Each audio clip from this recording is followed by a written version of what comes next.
Olá pessoal, meu nome é Hugo Ferreira e hoje iremos explicar um pouco mais sobre o que é o coronavírus. Iremos fugir um pouco dos assuntos de administração e educação para poder explicitar um pouco mais sobre o que é o Covid-19. O que eu irei expor para vocês faz parte de uma matéria que estamos desenvolvendo com o Jornal de Contagem. Será publicado no dia 20, na edição do dia 20 ao dia 27 desse mês, de março de 2020. Então todas as informações que irei passar para vocês podem ser verificadas e conferidas na edição do dia 20 ao dia 27 do Jornal de Contagem. Essa matéria foi desenvolvida por mim, com auxílio das enfermeiras Aline Moreira dos Santos e da Raiane Campos de Abreu. São profissionais que estão inseridas nesse meio e possui as melhores informações atualizadas em relação ao Covid-19. Então, o que a gente vê nas mídias do dia de hoje, quase que em unanimidade se fala de coronavírus. Mas o que é exatamente essa doença? O Covid-19, popularmente conhecido como coronavírus, é um vírus que se manifesta por vários sintomas, e sintomas similares a um resfriado. Leves, podendo até evoluir a doenças respiratórias agudas mais graves, principalmente para aquelas pessoas que possuem mais de 60 anos de idade e são portadores de algumas doenças crônicas, como doenças cardiovasculares ou até diabetes, como exemplo a isso.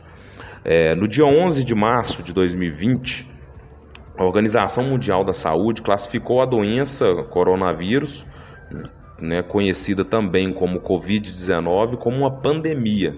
Por quê? Saiu da localidade da Ásia e começou a aparecer em outros locais do mundo.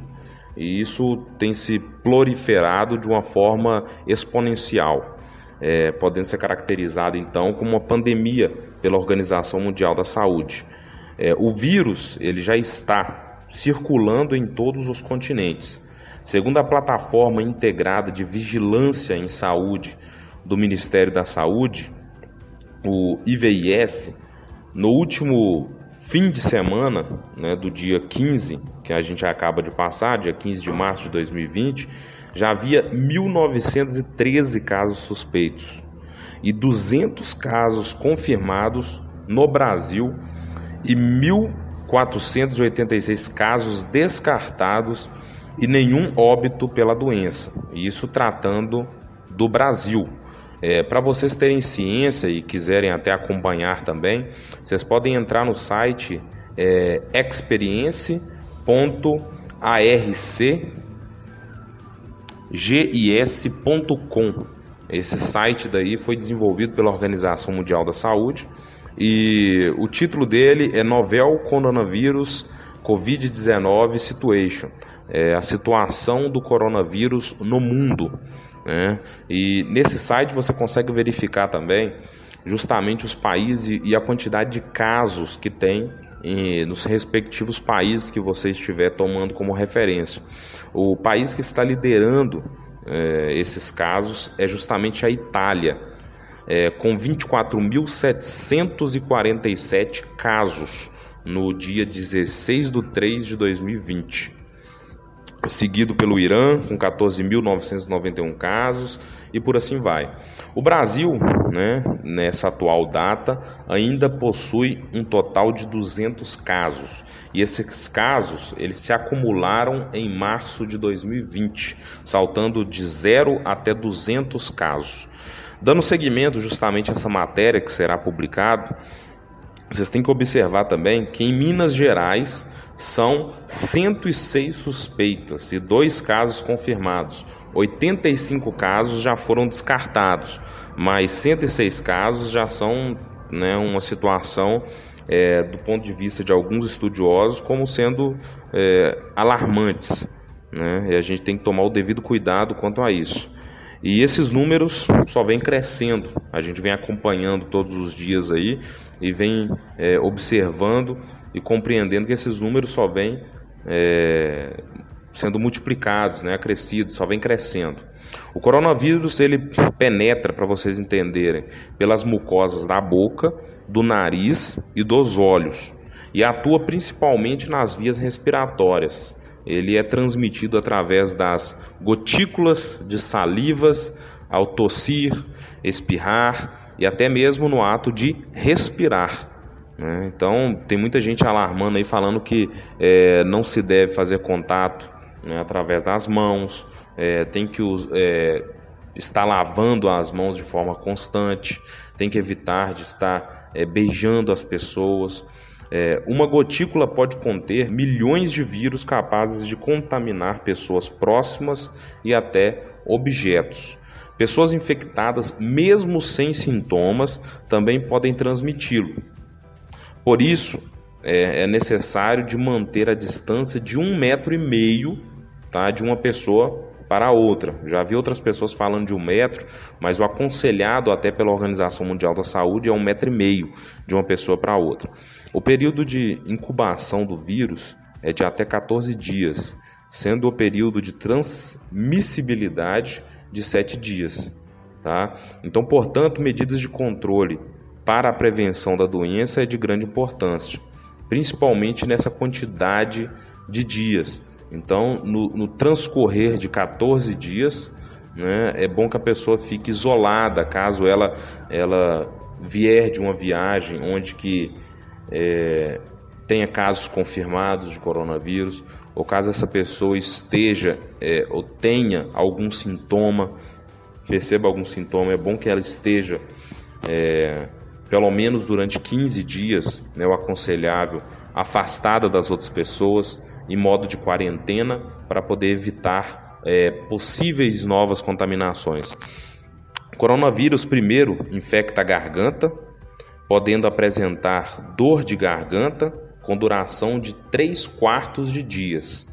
Então essa é uma observação importante para você ficar ciente dos possíveis sintomas que possam surgir. O vírus se mistura a um líquido nasal que entra na traqueia e depois nos pulmões, causando pneumonia. Isso leva cerca de 5/6 de dias a mais para poder acontecer.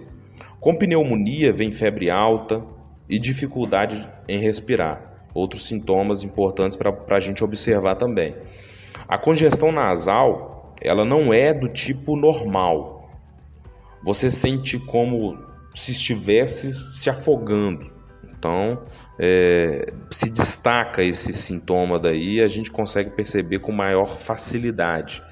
Pode apresentar fadiga persistente, tosse seca, dificuldade para respirar durante todo esse período de tempo. Caso tenha o vírus, mas não apresenta sinais e sintomas, é necessário ficar em isolamento, né? E a gente aconselha que seja pelo menos de 15 dias esse isolamento, evitando contato com outras pessoas ou até animais de estimação.